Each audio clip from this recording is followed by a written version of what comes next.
संतान होना खुशी की बात है। बोलो जम के बोलो, काय की बात है? अरे बोलो तो जम के, खुशी की। घर में संतान होना खुशी की बात है, पर घर में संतान होने के बाद मां बाप वृद्धाश्रम में होना यह दुख की बात है।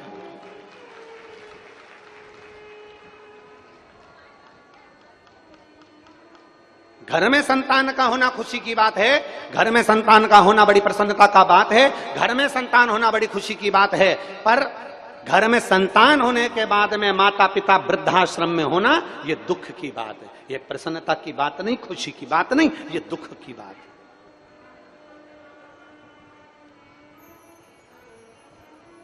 और फिर निवेदन है, फिर हम मत बुरे कर्म कर बंदे वरना पछताएगा, भगवान की आंखों से तुम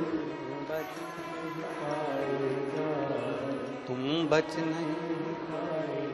कई लोग हमसे कहते हैं महाराज जी तुम रोज की रोज एक ही लाइन को गुनगुनाते रहते हो, जब देखो जब कथा में, प्रत्येक कथा में ये लाइन हो, 2 3 4 तुम्हारी जो लाइन है वो गुनगुनाते रहते हो, ये क्यों गुनगुनाते हो? हमने कहा कि गुनगुनाने का कारण केवल इतना है कि जब तुम घर में कथा सुनने के बाद 7 दिन बाद जब अकेली रहो, घर में तुम दुकान पर जब अकेले बैठे रहो, जब तुम अकेले घर में कार्य कर रहे हो, तब तुम्हें हम याद आए चाहे नहीं आए, पर कथा की एकाध लाइन भी कोई अगर गड़बड़ करे और गड़बड़ करते से तुम्हें याद आ जाए तो समझ लेना कोई ने कुछ करा और तुम्हें याद आ जाए, मत बुरे कर्म कर वरना पछताए। बस तुम्हें याद आ गया, तुम दुख की घड़ी में पड़े हो, तुम कहीं ना कहीं तुम तकलीफ में पड़े हो और तुम्हें याद आ जाए, मेरे बाबा दया करना मैं तेरे भरोसे। कभी तकलीफ में पड़े हो, कभी दुख में पड़े हो, कभी कष्ट में पड़े हो और तुम्हें याद आ जाए, भगवान को याद कर लो तुम उस घड़ी में, तो मुझे विश्वास रहे कि तुम्हें भले शंकर की कथा याद की ना रहे, पर भगवान का संवाद तुम्हें याद रहे, तुम उसको पुकार सको, तुम उसको बुला सको।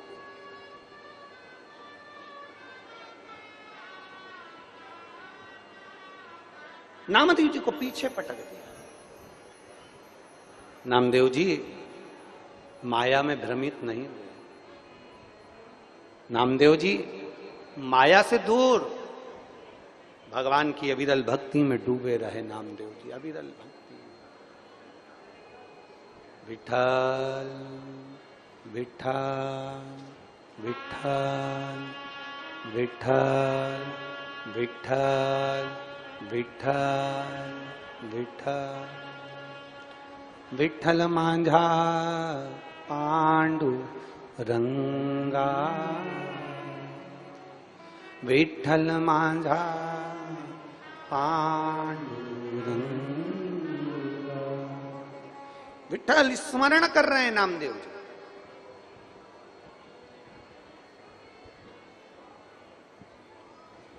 फिर एक किसी ने कह दिया नामदेव जी से, नामदेव जी तुम्हें क्रोध नहीं आया?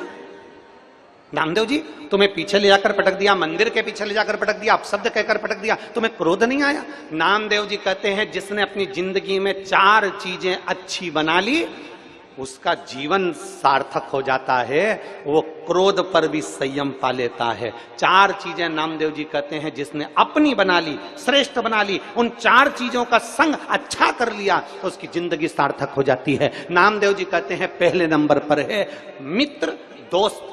अगर आपका मित्र, आपका दोस्त, आपको बुद्धि देने वाला, आपको अकल देने वाला, आपको सजेशन देने वाला, आपको मार्ग बताने वाला, आपकी सही बुद्धि विवेक में कोई बात को फिट करने वाला अगर अच्छा है तो आप दुनिया में कहीं कभी धोखा नहीं खा सकते, आप उन्नति की सीढ़ी पर चढ़ते चले जाओगे।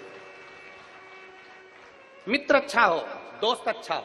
दूसरे नंबर पर नामदेव जी महाराज कहते हैं किताब, जिस पुस्तक को हम पढ़ रहे हैं, जिस वेद को हम पढ़ रहे हैं, जिस शास्त्र को हम पढ़ रहे हैं, जिस आनंदमय पुस्तकों को, जिन शास्त्रों को हम पढ़ रहे हैं, जिन पुराणों को हम पढ़ रहे हैं, अगर उसका सही अध्ययन करा है, आपने सही तरह से उसको मनन चिंतन करा है, एक एक शब्द को अपनी जिंदगी में उतारा है, तो आप कभी धोखा नहीं खा सकते, आप अग्रण्य बढ़ते चले जाओ, आप कभी धोखा नहीं खा सकते। अगर आपने पुस्तक को सही से पढ़ा है, आपने वेद को सही से पढ़ा है, आपने पुराण को सही से पढ़ा है, आपने शास्त्र को सही से पढ़ा है, एक एक शिव महापुराण के एक एक शब्द को अगर आपने सही से पढ़ा है, लिंग पुराण के एक एक शब्द को आपने सही से पढ़ा है, भागवत पुराण के एक एक शब्द को आपने सही से पढ़ा है, अगर आपने रामचरितमानस के एक एक शब्द को सही से पढ़ा है, गीता को एक एक शब्द को सही से पढ़ा है, पर शिव महापुराण की कथा कहती है केवल पढ़ने से काम नहीं चलता, उन शब्दों का मनन चिंतन अपने भीतर भी होना चाहिए।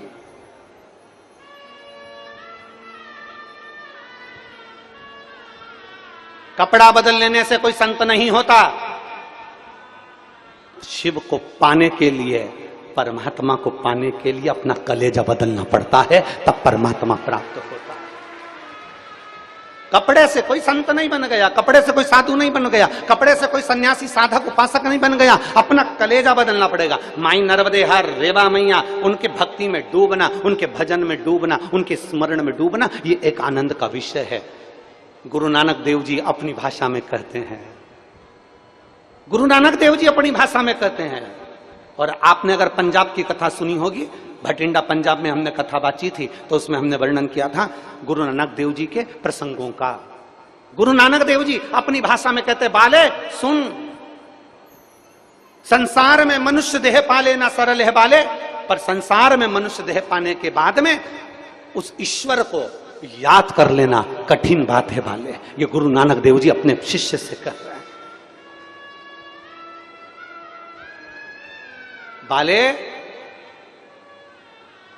गुरु नानक देव जी ने कहा, बाले सुन, नर सेवा ही नारायण की सेवा है। इसलिए भारत भूमि के किसी भी गुरुद्वारे में जाकर देखना, वहां लंगर आप कभी भी पहुंच जाओ और जाकर आप विनती कर दो, साहब भूखा हूं, लंगर चखना है, तुरंत अंदर से जाएंगे और जो गुरुद्वारे में रहते हैं वो मेरे भाई जाकर तुरंत तुमको लंगर चखा देंगे।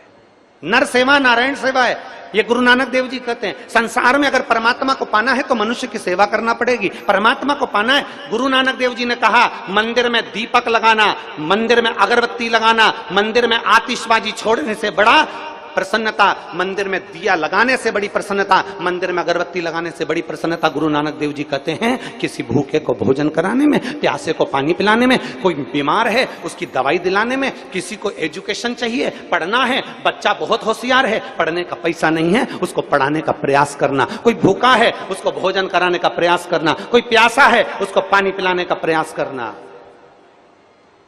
कोई रोगीला है, दवाई की जरूरत, औषधि की जरूरत है, प्रयास करना कि हमारे पास की अगर कोई औषधि उसके काम आ जाए। मैं धन्यवाद देता हूं इस पवित्र पावन शिव महापुराण की कथा में मेरी